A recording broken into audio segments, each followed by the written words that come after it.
राजस्थान में Nipah virus के संक्रमण की संभावना के मद्देनजर एक एडवाइजरी जारी की गई है। ये कहा गया है चिकित्सा विभाग की तरफ से अलर्ट करते हुए कि किसी भी तरह से रोगी व्यक्ति या फिर पशु के संपर्क में आने पर बार बार अपने हाथ धोएं। इसके साथ ही पक्षियों के खाए हुए या फिर उनके दाग लगे हुए जो फल हैं उनका सेवन ना करें, क्योंकि इन्हीं से निपाह का जो वायरस है वो एक से दूसरे में फैलता है। निपाह वायरस के संक्रमण के मद्देनजर यह एडवाइजरी चिकित्सा विभाग की तरफ से जारी की गई है। चिकित्सा विभाग भी अलर्ट हो गया है। ये कहा गया है कि रोगी व्यक्ति या फिर पशु के संपर्क में आने पर अपने हाथ धोएं और इसके साथ ही जो दूषित फल हैं या फिर ऐसे फल जिन्हें किसी पक्षी ने काटा हुआ है उन फलों का सेवन ना करें।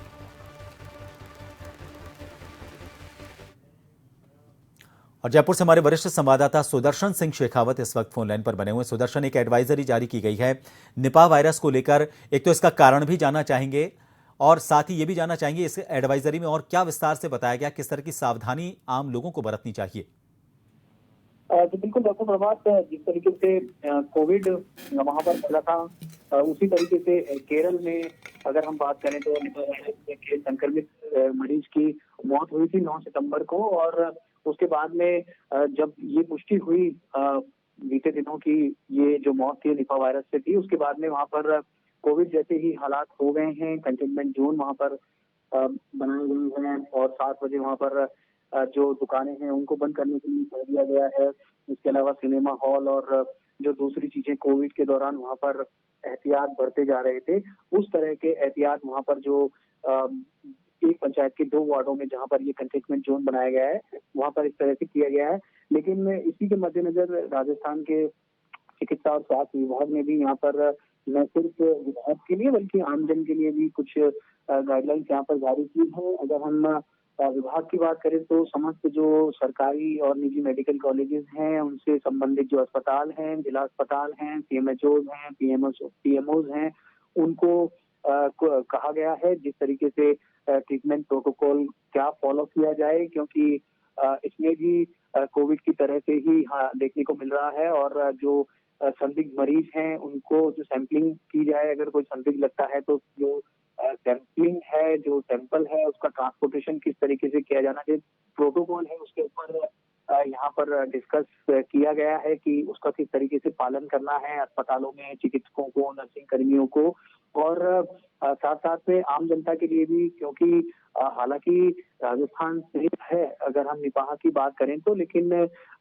जिस तरीके से कहा जाता है कि बचाव ही उपाय है, इसीलिए ये कहा गया है कि यदि कोई मरीज के या मरीज के कोई भी कांटेक्ट में आता है, चाहे वो इंसान मरीज हो या फिर कोई पशु हो, तो उसको हाथ अपना धोना चाहिए, जैसा कि जाहिर तौर पर लोग करते भी हैं मरीज के संपर्क में आने के बाद में। एक दूषित खाने पीने का यहाँ पर सेवन नहीं करना है। खाने पीने में यहाँ पर ताजा जो भोजन है, क्योंकि ये भी देखा गया है डॉक्टर प्रभात की दूषित खाने के से भी निपाह वायरस का वहाँ पर खतरा बना रहता है संक्रमित रोगी के साथ साथ में। और चमगादड़ों से जिस तरीके से हम सब जानते हैं कि ये वायरस फैला, और इसीलिए ये कहा गया है कि जो फ्रूट्स फल लोग खा रहे हैं वो अच्छे साफ सुथरे धुले हुए होने चाहिए। अगर उसमें हमको कहीं लगता है कि ये इन्फेक्टेड हो सकता है, कोई पशु पक्षी ने उसको चोंच से खराब कर दिया है या खाने की कोशिश की है, तो उसका सेवन वहां पर नहीं करना है। और साफ सफाई और इन सब चीजों का यहाँ पर ख्याल रखते हुए, क्योंकि जो लक्षण है डॉक्टर प्रभात कोविड की तरह से ही बुखार होना, मांसपेशियों में दर्द होना, उल्टी का मन करना, जी वहां पर खराब होना, तो ये यहाँ पर जो लक्षण है ये भी कॉमन लक्षण है। और यहाँ पर मरीज को आइसोलेशन में ही रखा जाता है। जो यहाँ पर जिस तरीके से कोविड में एक स्टैंडर्ड ट्रीटमेंट गाइडलाइन फॉलो की जा रही थी ट्रीटमेंट के लिए, उसी तरीके से यहाँ पर भी यही इसका उपाय है। यदि कोई संक्रमित होता है तो उसको अलग किया जाता है। लेकिन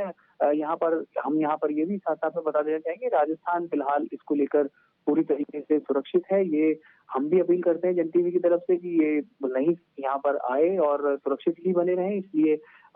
विभाग तो फॉलो करेगा ही, करवा ही रहा है चिकित्सा विभाग अपने विभाग से, और साथ साथ में जनता भी गाइडलाइन को फॉलो करे। जी डॉक्टर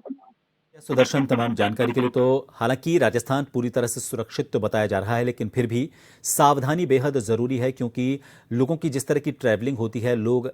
कुछ ही मिनटों में कई किलोमीटर का सफर तय करके एक से दूसरे राज्य में लगातार लाखों की संख्या में जाते रहते हैं। ऐसे में सावधानी बहुत ज़रूरी है। अगर किसी भी तरह के कोई लक्षण किसी व्यक्ति में नज़र आ रहे हैं तो उनसे दूरी बनाकर रखें, संदिग्ध से संपर्क में ना आए, हाथ धोने की जो प्रैक्टिस थी, जो कोविड के वक्त बताई गई थी, उसका पालन करें। इसके अलावा खास तौर पर चूंकि ये पशु पक्षियों से फैलता है, हालांकि शुरुआत इसकी चमगादड़ से हुई थी, लेकिन पक्षी जो पेड़ों पर लटके हुए फल होते हैं उन पर अगर उनको खाने की कोशिश करते हैं तो उससे वो फल संक्रमित हो जाते हैं, और उन फलों को अगर कोई व्यक्ति खाने की कोशिश करता है, वो उन फलों को खाता है, तो ये वायरस उनके अंदर जाने का डर बना रहता है। ऐसे में बहुत ज़रूरी है कि जो भी फल आप खा रहे हैं, जो सब्जियां आप खा रहे हैं, वो किसी भी तरह से किसी पक्षी की खाई हुई ना हो, पूरी तरह से साफ सुथरी हो।